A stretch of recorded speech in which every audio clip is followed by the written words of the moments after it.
Good afternoon to everyone. Happy to see you here in this breakout session as part of the Europe Housing Forum. And so I hope you have had a great event so far. I think it's an excellent conference that we have seen, and thanks to the organizers, in particular Habitat for Humanity, for the great interaction and discussion.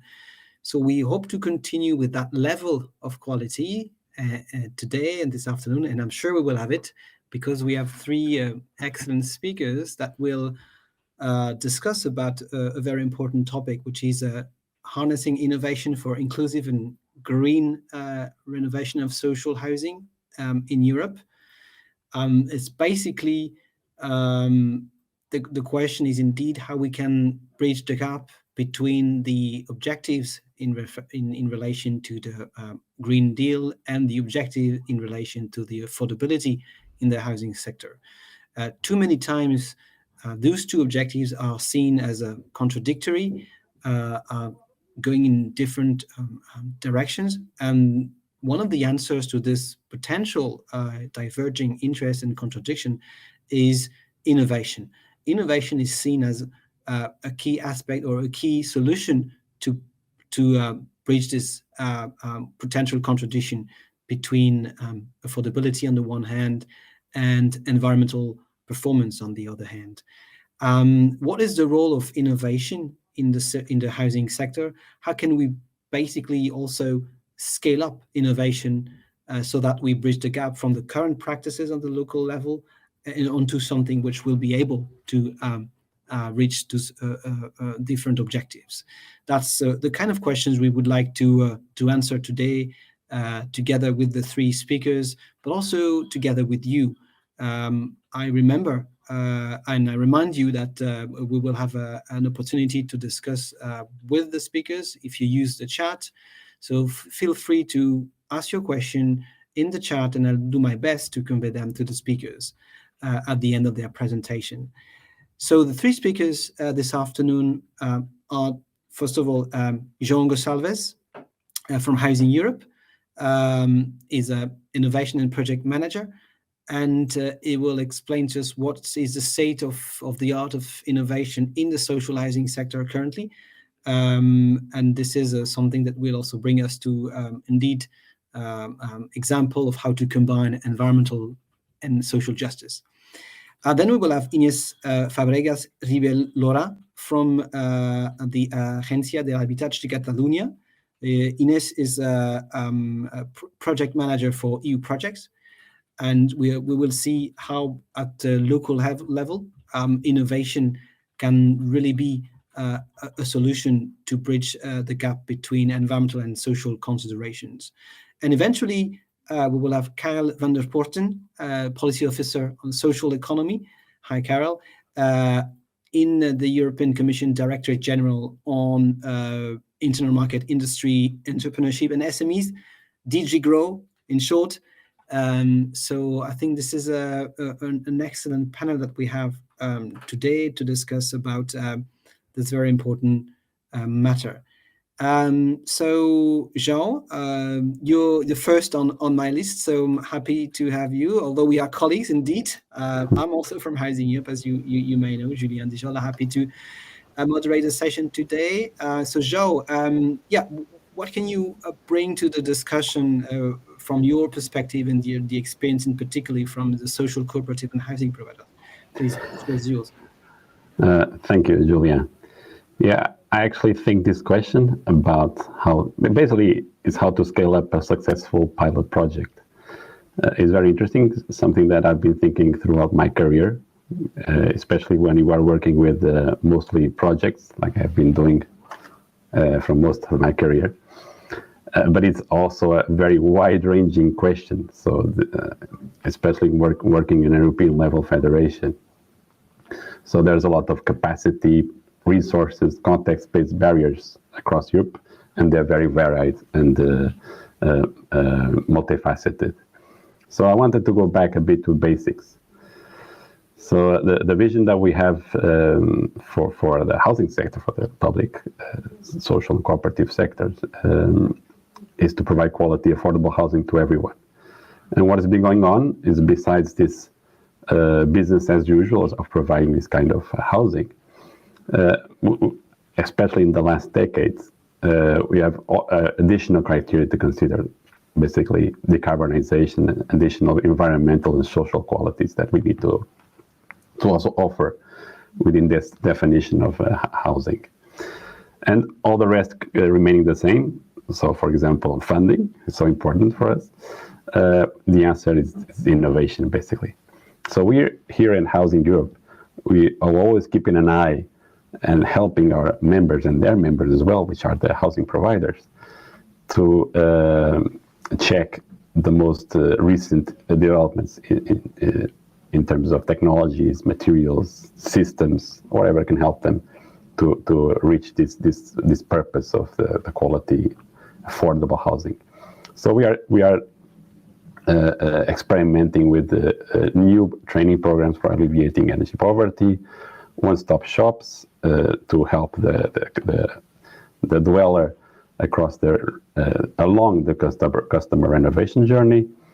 We're also experimenting with open innovation test beds for facades, walls, windows, etc. A circular economy, so buildings as material banks, so they can use resources from to be demolished building in another new building, and etc. And these are really interesting, productive projects. We learn a lot from them, and we get a glimpse of the future. So, but the question we might ask is, Julian already mentioned this, so how can you make these interesting projects go mainstream, so be adopted throughout the sector? I mean, we know that pilots are a good idea.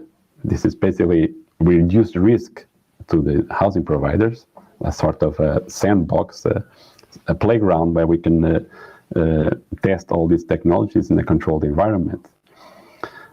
But we know empirically from our members and throughout the sector that there is a much more rockier road to successful scaled-up implementation. This is the question that we are making today. So I would like to mention two main things. The first is that at the outset is that there's already some imbalances. So there are housing providers, for example, in our case, that face a skills and capacity gap with regards to obtaining the necessary funding and the capacity to write those proposals for EU funding. Language, for example, is a barrier that we need to consider across Europe. So many of these organizations will have the resources available to plan and execute a proposal for pilot projects. But even if they do, on the second level, we have to understand that pilots and, let's call it, the real world operate in very different ecosystems. So in a pilot project, let's call it Horizon Europe now, the organization is very receptive to this new project, these new ideas. So we have extra staff to provide support.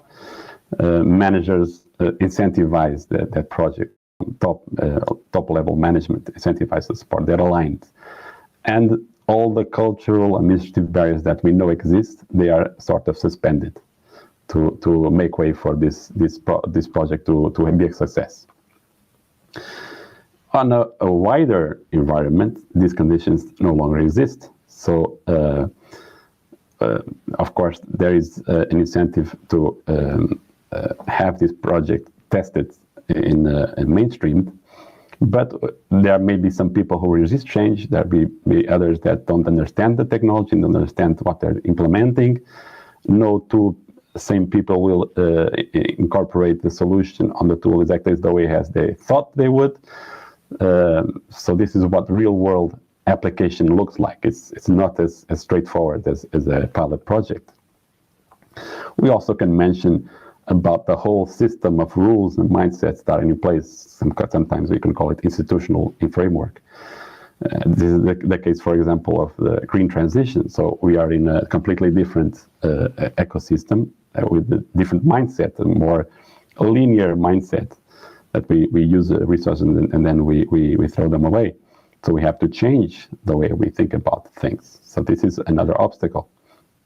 And finally, and this is an example of the circular economy projects, we are dealing with not only one organization, we're dealing with multiple organizations, sometimes 1,000 people, thousands of people involved in the same project that need to work together in new ways, for example, in the value chain, using a new solution that reflects along the value chain in order to achieve the desired outcome. You can understand that it's really complicated to make it turn into a reality, to change this very complex ecosystem. What usually ends up happening when you have an innovative way of doing things, you face so many problems that you go back to the old way of working. But I wanted to tell an example. I was looking for an example that could illustrate the pathway that could be used instead of trying to fit this project in an ecosystem that was not created for that new way of doing things. And I chosen this example from the World Habitat Awards, I think 2014. So it's called 100,000 Homes Campaign. So it was a successful pilot project, a very successful pilot project in the United States, designed to face the problem of homelessness. It was advocating the housing first principle in the United States.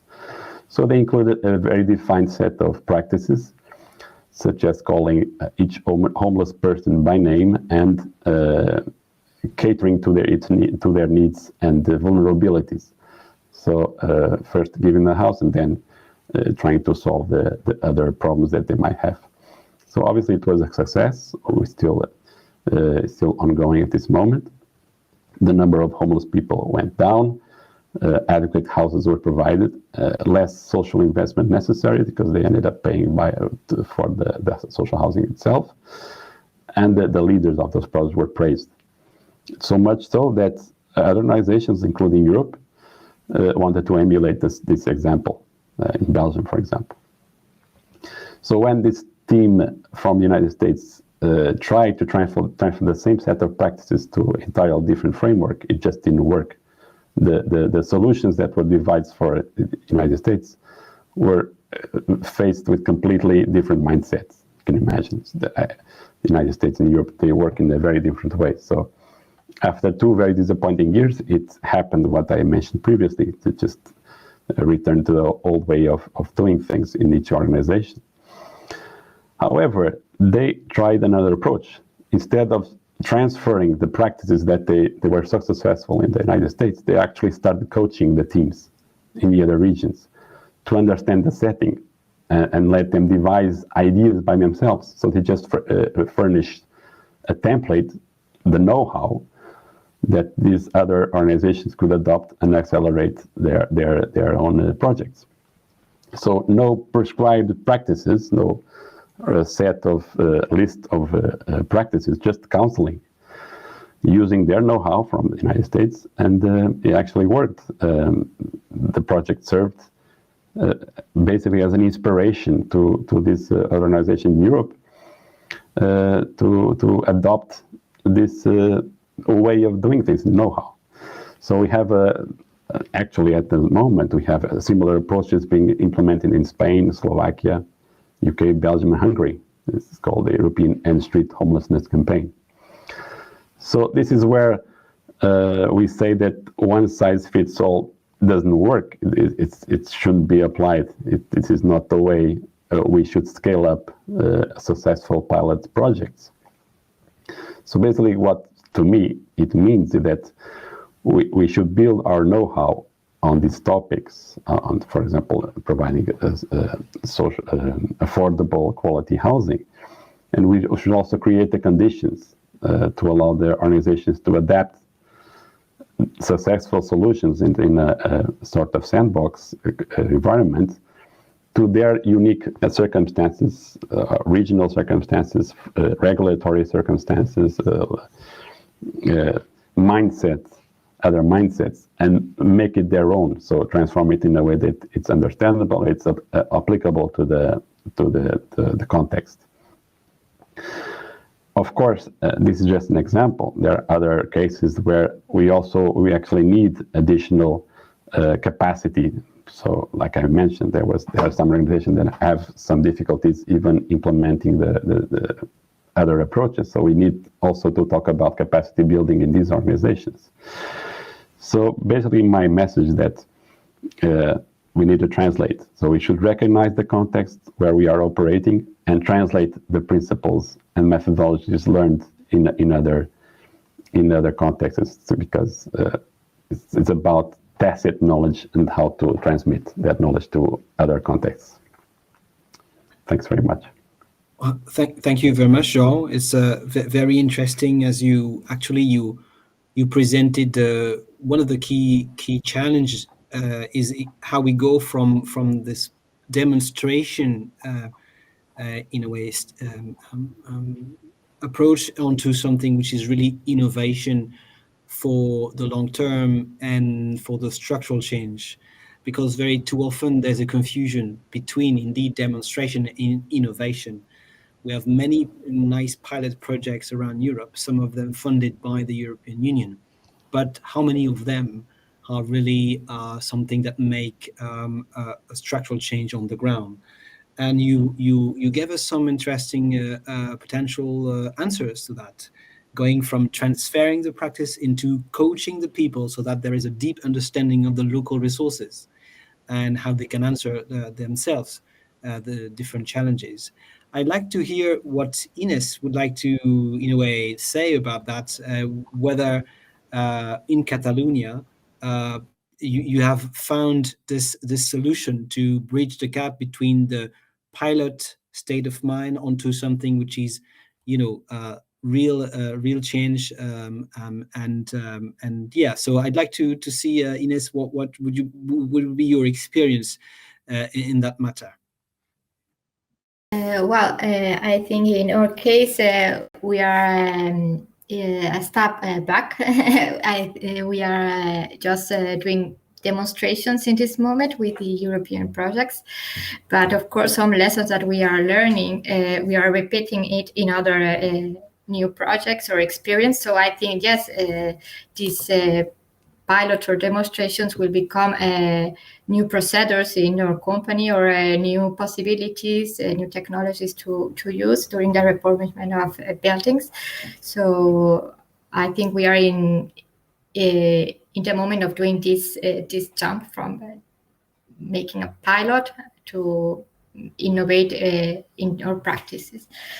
And what I want to focus today is in the main barriers we have found during the 5 years experience in European projects, and how we have tried to solve these barriers.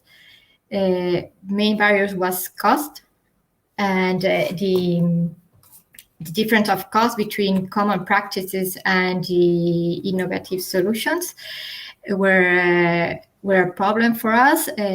So we tried to find extra financing subsidies like RDF or Next Generation, and this is something that we have repeated in 2 or 3 projects in order to have the innovative solutions are more cost effective.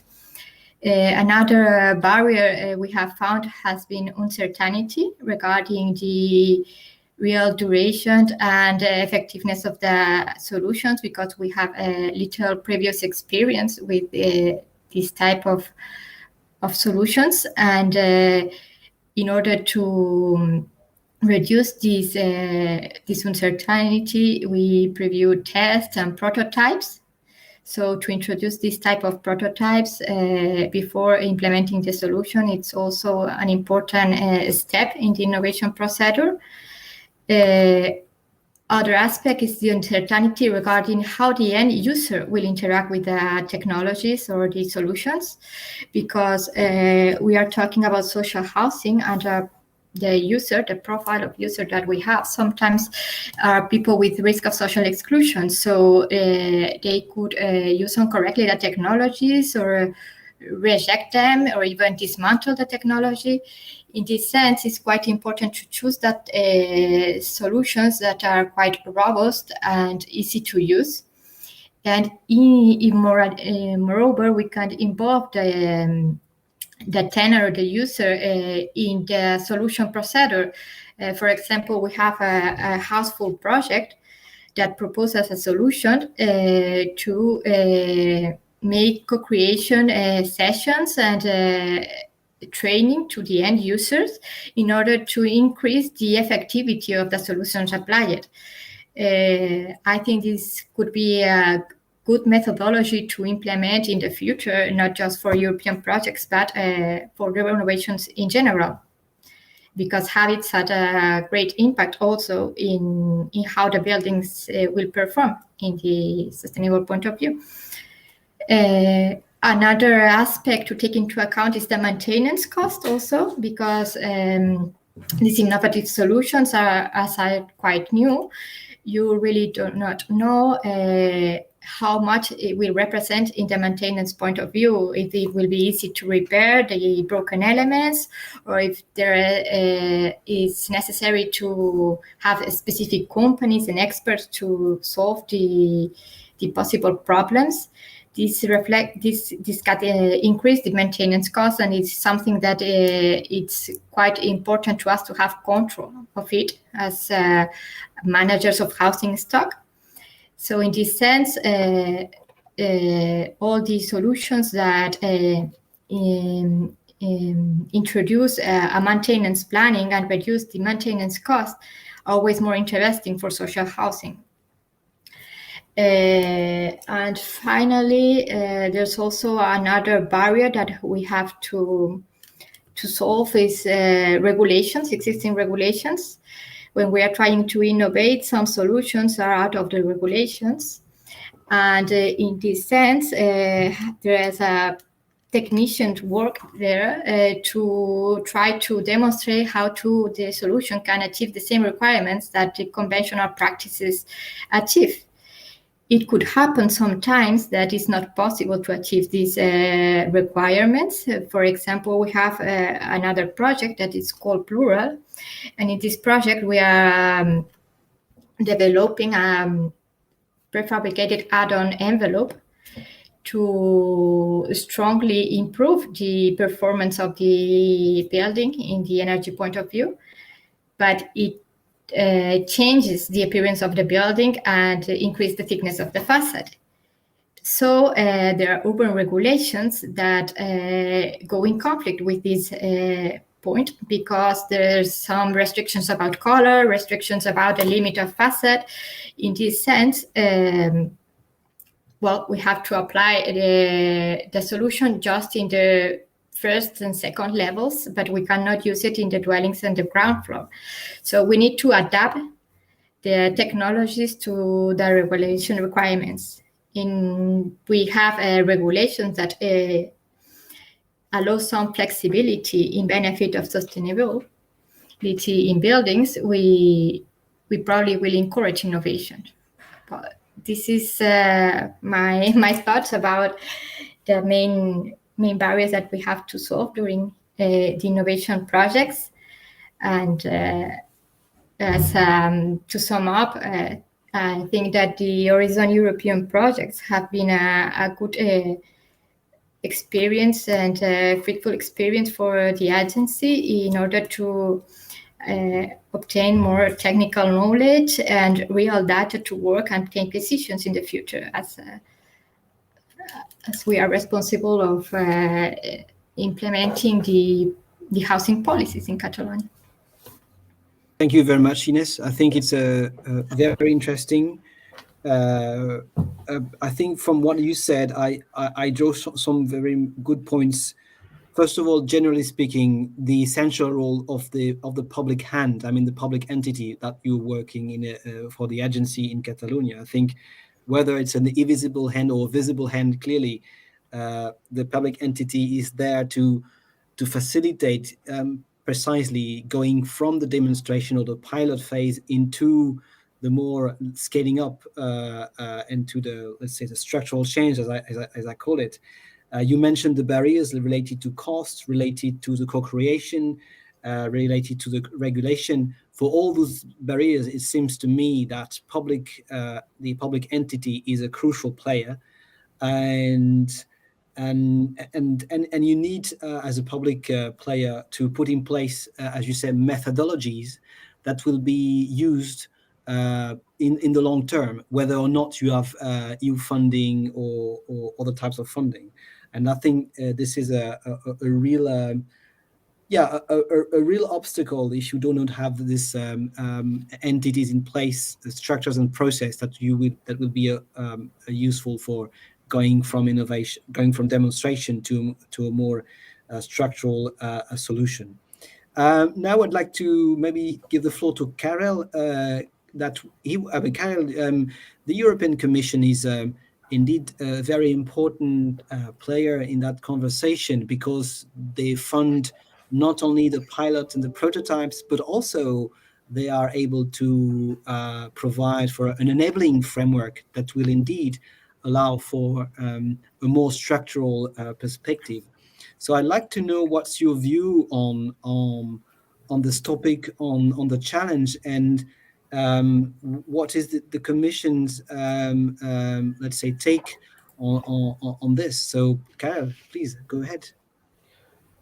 Thank you very much, Julien. I have a bit unfortunate role to become lost in the row, because actually so many opportunities as well, which I want to emphasize, and barriers are mentioned, but I will maybe try to give then a bit my view, but also frame it in a broader policy context. I'm very happy that you mentioned actually that many of those technology innovation projects were already funded by the EU, and that is in the past much a very important role that the Commission and its European funding under different MFF, so multi-financial framework programs, provide this additional, let's say, experimentation, innovation support.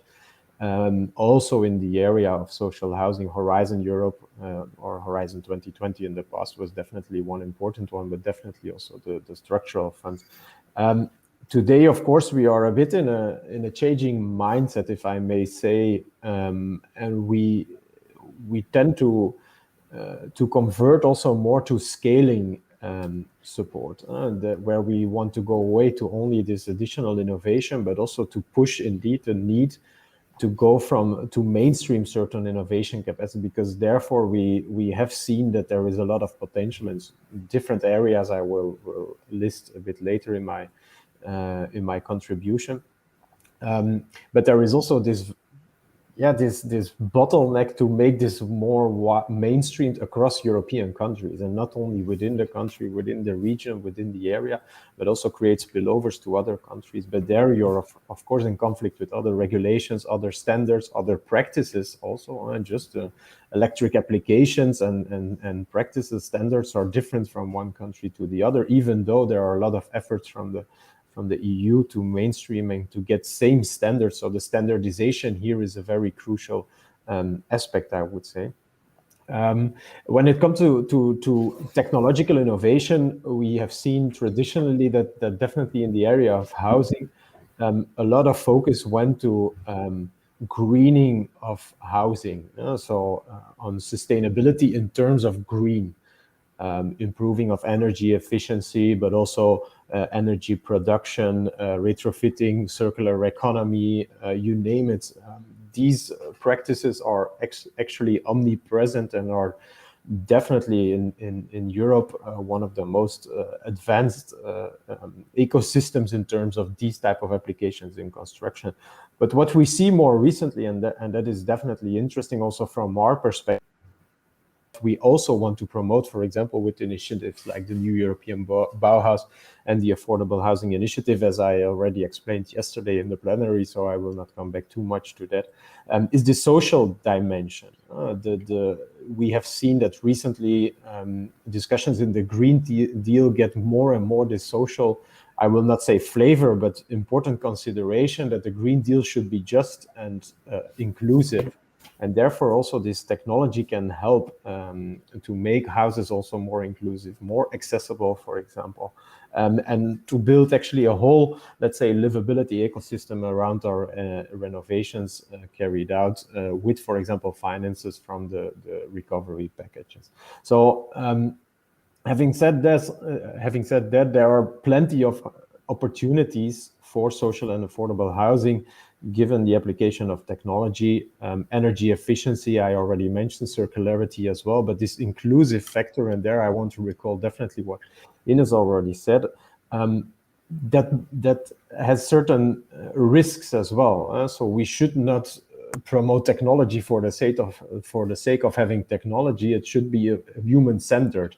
And there is this very important consideration when you apply certain technology that are servicing the tenants or people, the residents that are living in these housing facilities, are actually supported by them and are not even more stressed by them. That sounds maybe a bit strange, but you gave actually very nice examples that sometimes the technology is too complex or is actually not really addressing their actual needs.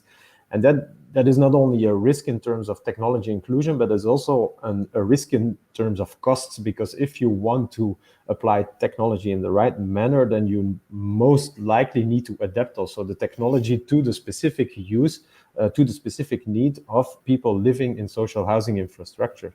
And that is, of course, a very tricky point where we need maybe more innovation support, where we need more grants specifically to make this human-centered approach into the technology applied for social housing.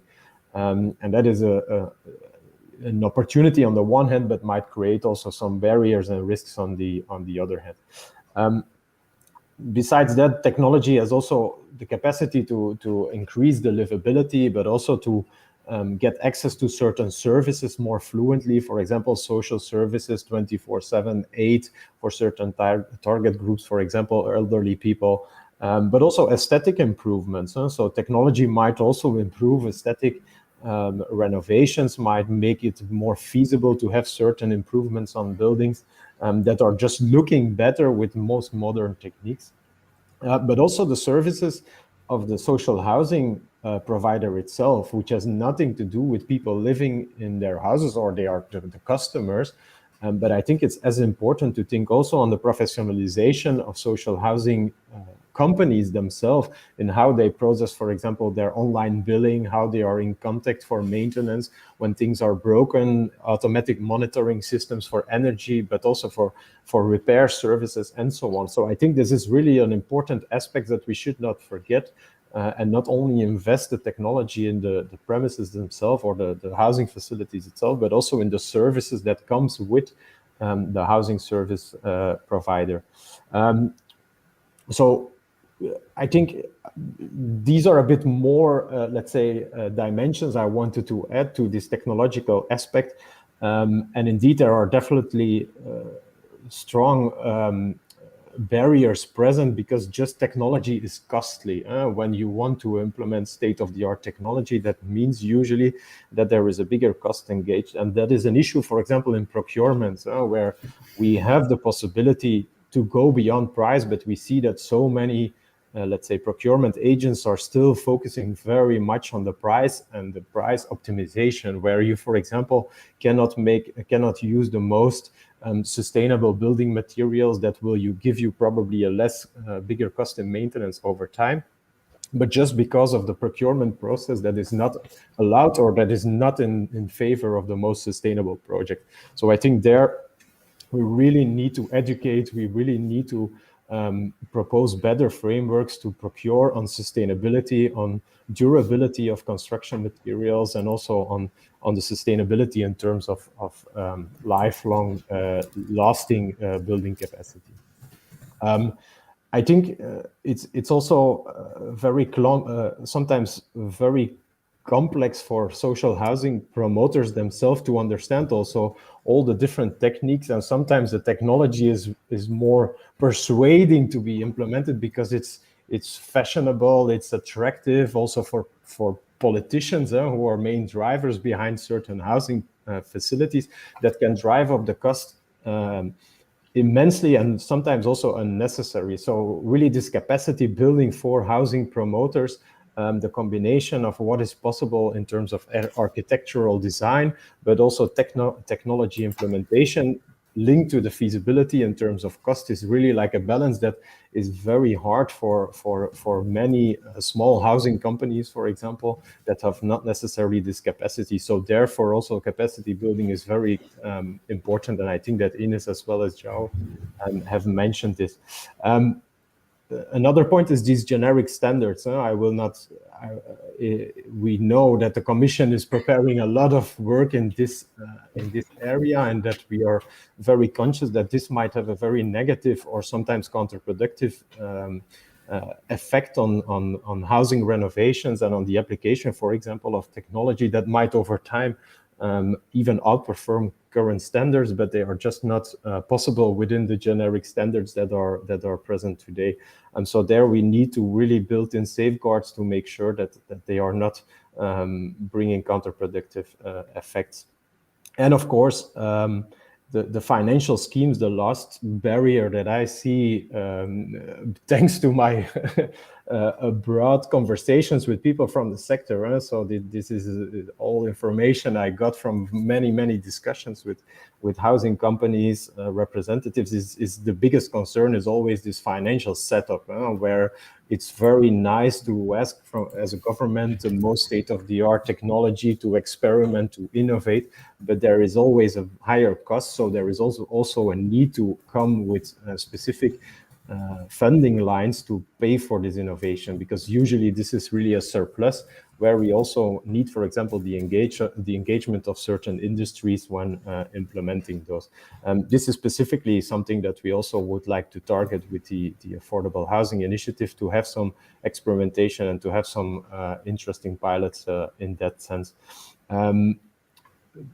To end and very much connected to that is also the different sources that need to be combined very usually in housing renovation projects, where you have loans, where you have investment capital from very different sources, where you have grants at the European level, national level, regional level, all combined in one project, which makes it very difficult, because every source of money has a different eligibility criteria, a different demand, it fits in a different program. So to bring this all together in one renovation project, I'm very much aware, and the Commission by extension, that this might give a lot of stress and a lot of problems for the implementation of certain technologies and innovations in housing, because it's requested by the call, but maybe not always most appropriate or most fitting to the needs of the actual project. So there we have a bit of a common responsibility to make it fit, but also to not use certain calls for, let's say, a project that are not really fitting the purpose of the call. So I think I will end there. I realize that I repeated a lot of the information that was given by the two even way more experienced speakers. So thank you for that. But this is a bit the approach from the Commission, of course, from a more procuring government, or at least a government that gives a lot of grant capital for these type of operations. Thank you very much for your interest. Thank you very much, Karel. And I think it's very important to have your view from that end of the discussion. It seems to me that one key element of the success would be to replicate the kind of cooperation that we find in any prototype or pilot phase into the more scaling up or innovation phase. This cooperation between housing providers, contractors, including SMEs, and local authorities. You mentioned procurement, and indeed it's interesting to see how we can use the procurement rules at the EU level to indeed strengthen this cooperation. And there are rules that could be used, whether it's a framework agreement, competitive dialogue, and other elements that I think probably would be useful, because it recreates the spirit of cooperation that we find in European project, but that we don't find anymore when we go in the real ecosystem, as what João was saying at the beginning. The real ecosystem is different, so we need to find a way to recreate this cooperation in the real ecosystems. And it requires tailor-made support. I really like the idea of coaching, also as I was saying. And in that case, the role of the public entity like the Catalonian agency is probably crucial, because only them can do this work of coaching the local players to really know about the local resources and the potential solutions. So we still have 5 minutes, and I've not seen any question in the chat. So maybe the way to go until the end would be for me to ask a last question to the three of you. I mean, if you had one thing to implement, if you were actually a policymaker, I mean, at the EU or national level, what would be your measure in order to recreate this cooperation, a sense of cooperation, as I mentioned before, in order to take into account the local specificities of in the different contexts? How can we contextualize policies and measures so that we really make the difference? So I know it's a very broad and general question, but I'd like you to have a try in the remaining 4 minutes. So please be short. So yeah, João, the floor is yours to start with. Well, I think the first thing that comes to mind is the need to align incentives. So we need to have the right incentives. For example, the question of procurement. The fact that we could have a performance-based awarding system. So this would be a perfect incentive for our housing companies across the board, actually, to actually make the renovations that result in less carbon and more energy efficiency. What we see there's a lot of problems within this process that end up not having the result or the outcome that we expect. I think this is the first thing, that like alignment of everything, institutional, legal, etc. Thank you. Very, very, very short and very clear. Ines, from your side? Well, in my experience, maybe something that could help is to promote the collaboration between transversal entities. For example, in the housing aspect, in our region, Catalonia, we are in charge of the maintenance of the housing stock, but there are other entities who manage the energy competences, and other entities who manage, for example, the social health aids.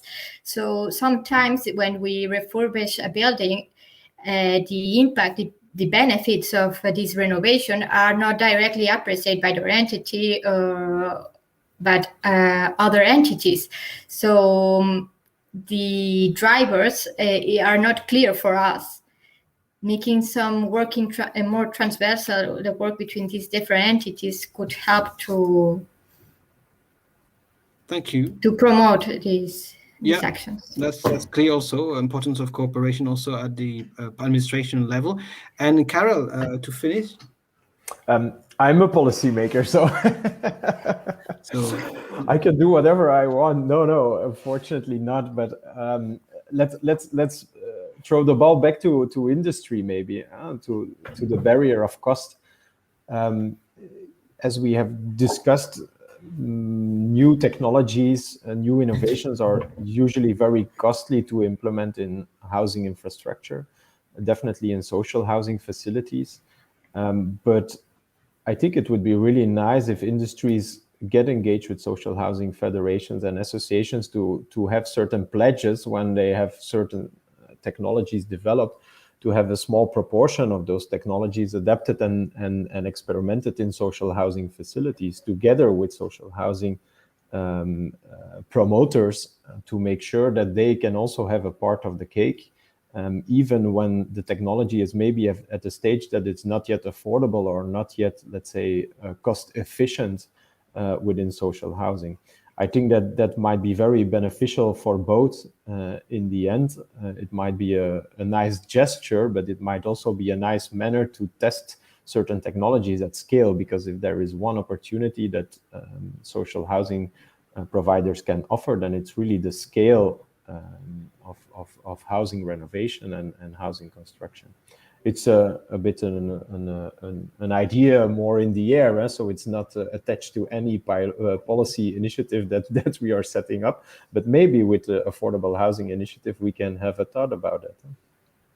Yeah, thank you very much. That's a very good point. I mean, again, cooperation between the sectors seems to be central. So we have used all our time, and we just had a hint of where we need to go. But I think the principles are quite clear, and we know that many projects at European level, but also local level, intends to go in that direction. So the good news is that event like this one, here also to share that experience, and so we hope to continue the conversation elsewhere. Thank you very much to the three of you. It was a pleasure to have you here, and to all the participants. Thank you again, and wish you a good end of this conference and nice end the rest of the day. So thank you, and see you soon. Bye bye. Thank you very much. Thank Have a you. good Bye-bye. day and Thank weekend. you.